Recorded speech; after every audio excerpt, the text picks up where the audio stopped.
Nah, salah satu ketulusan suami istri adalah berani terbuka soal keuangan. Saya kaget akhir-akhir ini dalam banyak konseling, ternyata jumlahnya makin banyak suami istri yang gak jujur pada pasangannya sendiri soal uang. Dengan alasan macam-macam. Pendengar yang terkasih, masih ingat firman Tuhan Yesus salah satunya? Sebab di mana ada uangmu, di mana ada hartamu, di mana ada kekayaanmu, di situ ada hatimu. Nah, menurut ayat itu, kalau suami istri tidak jujur dalam keuangan, atau suami istri menyembunyikan jumlah uangnya, tidak saling tahu, suami istri boleh punya tabungan di dua bank yang berbeda, boleh. Tapi jumlah harus saling tahu. Bahkan suami istri, PIN ATM-nya pun harus saling terbuka. Tidak boleh sembunyi-sembunyi. Kenapa? Kalau sampai kita suami istri, ternyata uang saja kita nggak jujur, saling sembunyi-sembunyi. Dengarkan ini. Berarti orang itu sudah cerai sebelum ke pengadilan. Wah, ada yang marah waktu saya ngomong seperti itu. Kami nggak cerai. Pelan-pelan ya. Ingat lagi, Tuhan Yesus berkata begini. Sebab di mana ada uangmu, ada hartamu, ada kekayaan, di situ ada hati.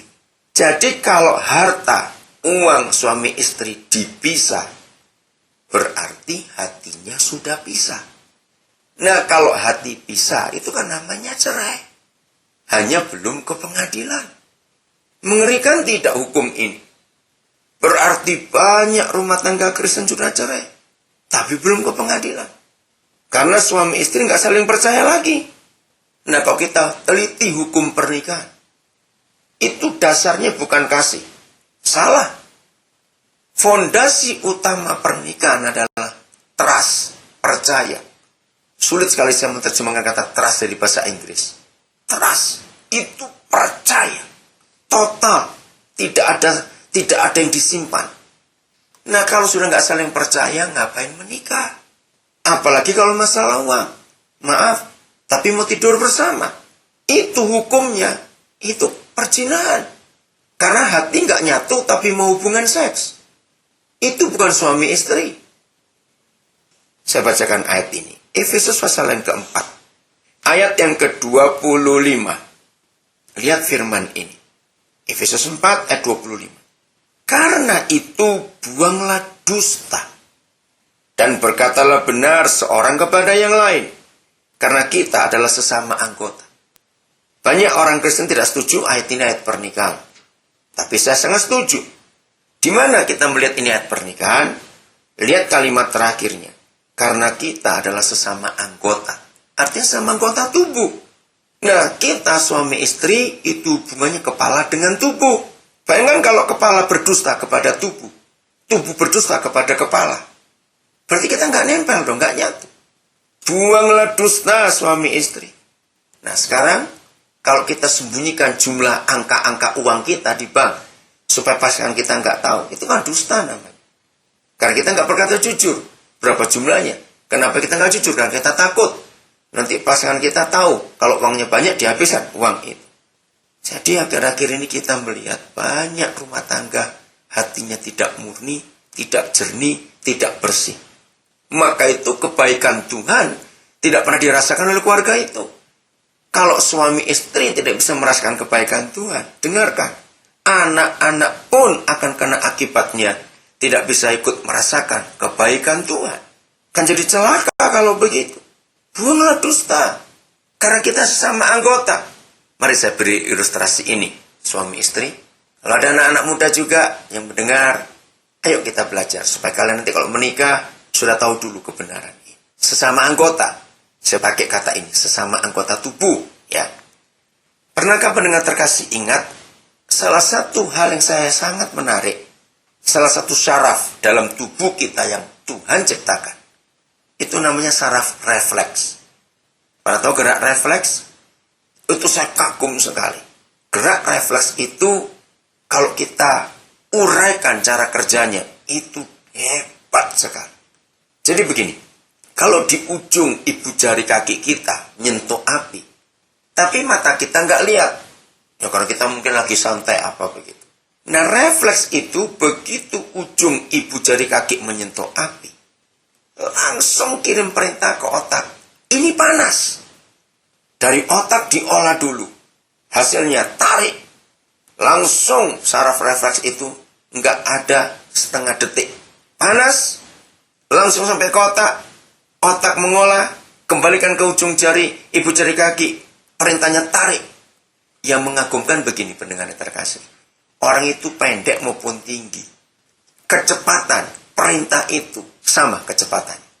Ini keadilan Tuhan. Bayangkan kalau kecepatannya itu ukuran rata-rata. Yang tinggi kasihan dong, lambat terimanya. Kebakar dulu di ibu jari. Bisa bayangkan maksud saya? Nah, sekarang kita lihat. Ketika perintah panas itu diterima oleh ibu jari kaki, itu kan melewati beberapa anggota tubuh. Paling tidak ruas jari pertama, telapak kaki, lalu mata kaki, lalu sampai ke betis, lalu sampai ke lutut, ke paha, ke pinggul, ke pinggang, ke punggung, ke leher, baru sampai ke saraf pusat yang di belakang otak kita, kepala kita. Nah, itu kan melewati beberapa bagian tubuh. Nah, ini ilustrasi saja ya, jangan ada yang tersinggung. Bayangkan kalau gerak refleks itu sarafnya saraf model Jawa. Ngerti maksud saya? Yang lambat itu. Begitu dengan ada perintah panas, lambat sekali. Aduh, ini panas. Dia jalannya pelan-pelan, melewati betis, melewati paha, sampai ke pinggang, pelan sekali. Begitu sampai ke otak, karena sarafnya saraf Jawa. Maaf yang tersinggung orang Jawa, saya bilang ini pengolahan juga pelan. Oh, ini panas. Kalau panas diapain enaknya? Ya ditarik. Oh, ditarik. Turun lagi perintah lewat leher, lewat pundak, langsung sampai ke mata kaki, baru sampai ke ibu jari kaki. Bisa bayangkan sudah matang dulu di ibu jari kaki. Nah, sekarang kalau kita pakai ayat ini, dusta. Ada dusta di dalam tubuh kita. Kita nggak jujur suami istri. Kita nggak terbuka.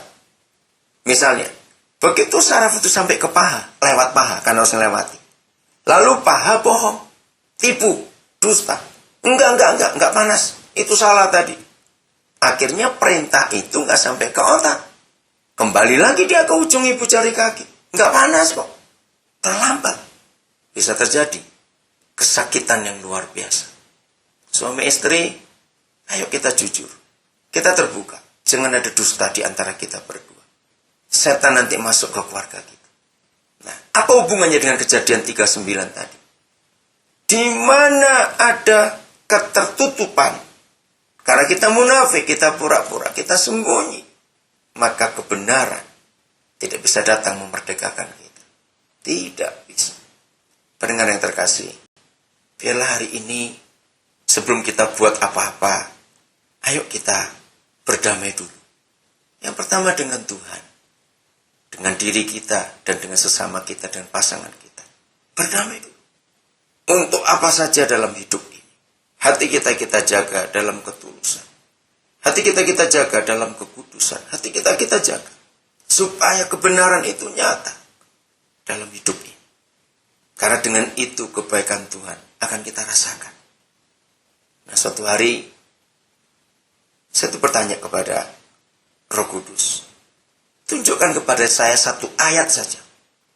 Untuk menolong baik diri pernikahan kami maupun orang-orang yang lain. Karena kalau terlalu banyak ayat seringkali kita pusing, bingung yang mana harus dipakai. Saya minta kepada Roh Kudus, tunjukkan satu ayat saja. Untuk mengetahui apakah pernikahan kami ini masih aman atau tidak. Kita lihat dalam hidup ini ada istilah termometer dan barometer. Nah, kalau termometer itu mengukur suhu di ruangan maupun dalam tubuh. Tapi kalau barometer, ya, itu yang memberitahu ini bagaimana keadaannya. Tapi ada satu lagi yang namanya termostat. Nah, termostat itu kita yang menentukan mau dingin berapa derajat, mau panas berapa derajat. Nah, terus saya ingin tanya, apa termostat pernikahan ini? Satu ayat saja. Karena kalau terlalu banyak ntar orang bingung. Maka ayat kita tunjukkan di Kejadian pasal 2 ayat 23. Nah, di situ kita bisa melihat bagaimana kondisi